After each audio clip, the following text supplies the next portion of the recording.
नमस्कार दोस्तों, स्वागत है आप लोगों का अपने यूट्यूब चैनल बड़ी कंपटीशन न्यूज़ में। दोस्तों, यूपी में शिक्षक भर्ती के लिए जो छात्र तैयारी कर रहे हैं उनके लिए आज बहुत ही दुखद खबर आ रही है,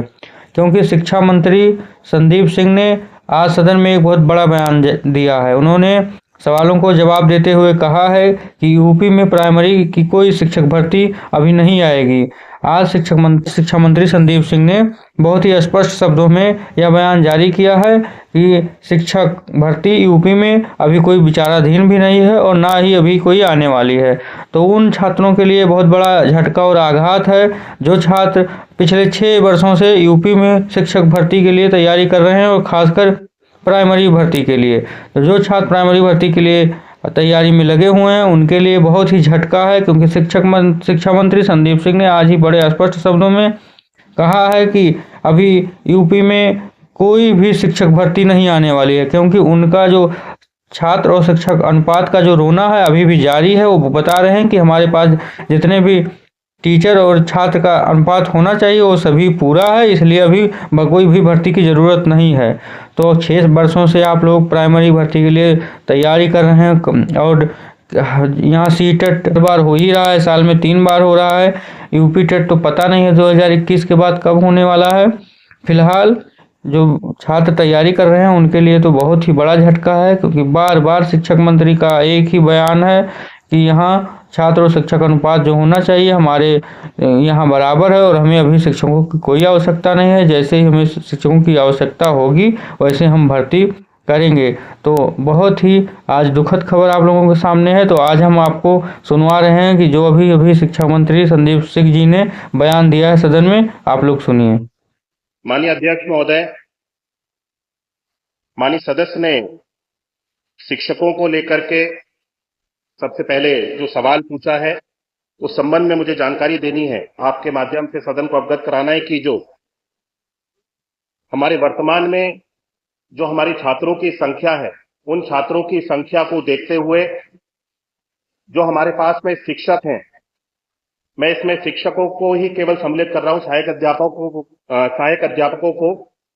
इसको जो हमारा छात्रों का और जो पीटीआर होता है छात्रों का और शिक्षक का जो रेशियो है, वर्तमान की छात्र संख्या को देखते हुए और वर्तमान के हमारी शिक्षकों की संख्या को देखते हुए हम 1:30 होना चाहिए, जो कि प्राइमरी स्कूल्स में उसको हम लोग पूरा करते हैं। और शिक्षा मित्रों को अगर हम इसमें सम्मिलित करते हैं तो शिक्षा मित्रों को इसमें सम्मिलित करते हुए 1:22 का रेशियो हम पूरे प्रदेश में अपने छात्रों के अनुपात में शिक्षकों को जो संख्या है उसके बराबर हम इसको पूरा कर पाते हैं। तो मुझे वर्तमान में अभी जब शिक्षकों की आवश्यकता उत्तर प्रदेश सरकार को अपनी छात्रों को संख्या को देखते हुए हुई, तो हमारी सरकार के समय में ऐसे समय समय पे अलग अलग भर्तियों के माध्यम से भी शिक्षकों की नियुक्ति की गई है। मैं सदन को आपके माध्यम से अवगत कराना चाहता हूं कि 2018 में 12,460 सहायक अध्यापक प्राथमिक भर्ती की प्रथम चरण में 5,948 शिक्षकों को नियुक्त किया गया था। 2018 में 68,500 सहायक अध्यापक भर्ती में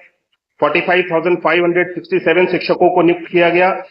और 69,000 सहायक अध्यापक भर्ती में 2020-21 में 69,000 टीचर्स को रिक्रूट किया गया, नियुक्त किया गया और 12,460 सहायक अध्यापक भर्ती में 2023-24 में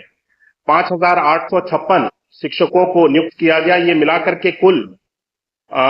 1,26,371 शिक्षकों को हमारी सरकार के समय में नियुक्ति दी गई है। अब जब वर्तमान में छात्रों की और शिक्षकों का अगर अनुपात हम लोगों को इस तरह से अवगत महसूस होगा कि छात्रों की और अगर छात्र बढ़ रहे हैं तो आने वाले समय में शिक्षकों की अगर आवश्यकता होगी तब इसके ऊपर विचार किया जाएगा। वर्तमान में कोई नई नियुक्ति को निकालने के लिए सरकार का कोई विचार नहीं है। माननीय सदस्य ने और भी प्रश्न किए कि जो नियुक्ति अभी कोर्ट में विचाराधीन है, कोर्ट में जो सुप्रीम कोर्ट में 69,000 की एक भर्ती हमारी विचाराधीन है, जिसपे माननीय सुप्रीम कोर्ट में सर्वोच्च न्यायालय में जिसका केस चल रहा है, उसकी लिए हमारी सरकार की ओर से पूर्ण रूप से पहल की जा रही है। जो भी हमारी सरकार का उसमें योगदान हो सकता है, हम स्वयं चाहते हैं कि शिक्षकों की ये जो भर्ती की प्रक्रिया है इसको जल्द से जल्द समाप्त किया जाए और सरकार की ओर से इसमें पूर्ण योगदान दिया जा रहा है। माननीय सदस्य ने खेलकूद के बारे में भी चर्चा की। मैं बताना चाहता हूं, अवगत कराना चाहता हूं कि हमारी सरकार के समय में बच्चों की शिक्षा